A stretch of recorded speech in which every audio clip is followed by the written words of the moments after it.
ইফতারের সময় আর বোধহয় মিনিট 4-5 মিনিট বাকি আছে।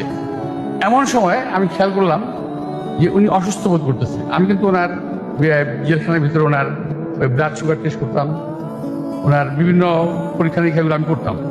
আরও কিছু আছে যেটা আমি বলতে চাই না, বলে আবার খারাপ লাগবে, আমি এটা বলবো না। তো মোটামুটি আমি ওনাকে এবং সাহেবকে অনেক সহযোগিতা করেছি। আমি সুস্থ ছিলাম, জোয়ান ছিলাম, ওনারা তো বয়স ছিল। তো দেখলাম যে একদিন হঠাৎ করে উনি একটু অসুস্থ বসে পড়লো চেয়ারের মধ্যে। অনেকটা হাঁটছিলাম বারান্দার মধ্যে, তারপর দেখলাম যে ওনার কপালে ঘাম ঝরতেছে, জমতেছে। আমি তো ডায়াবেটিক পেশেন্ট, আমার বাবা ডায়াবেটিক পেশেন্ট ছিলেন।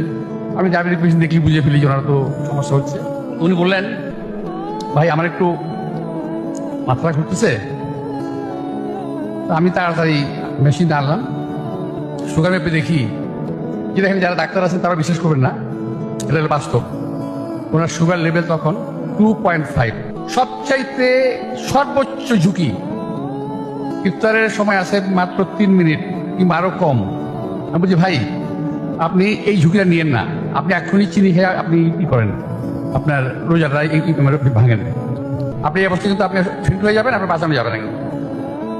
কোনো পরিস্থিতিতেই ওনাকে আমি চিনি শরবত খাওয়াতে পারি নাই। উনি কিন্তু ইফতারের টাইম হলো, উনি চিনি শরবত খেলেন এবং আরো একটু অসুস্থ হয়ে বললেন। ধীরে ধীরে ডায়াবেটিক পেশেন্ট তো ধীরে ধীরে রিকভারিও করলেন, ভালো হলেন। তো আমাকে আমি বললাম যে ভাই আপনি এরকম হুজুর, আপনি আমি ভাই বলতাম, সরি ওনাকে আমি হুজুর বলতাম, হুজুর এই ধরনের ঝুঁকি কখনো নেবেন না, চার হয়ে গেলেই আপনাকে কিছু দিতে হবে। তো এটাই বললাম যে ওনার যে একটা জোর ছিল, মানসিক জোর, ইমানি জোর ছিল, এটা আমি ওনার একদম চাক্ষুষ একটা প্রমাণ ওনার কাছ থেকে পেলাম। এছাড়াও ওনার সঙ্গে আমি রাজনৈতিক, সামাজিক বহু আলোচনা করেছি। আমি দেখেছি ওনার প্রজ্ঞা, ওনার জ্ঞান অপরিসীম।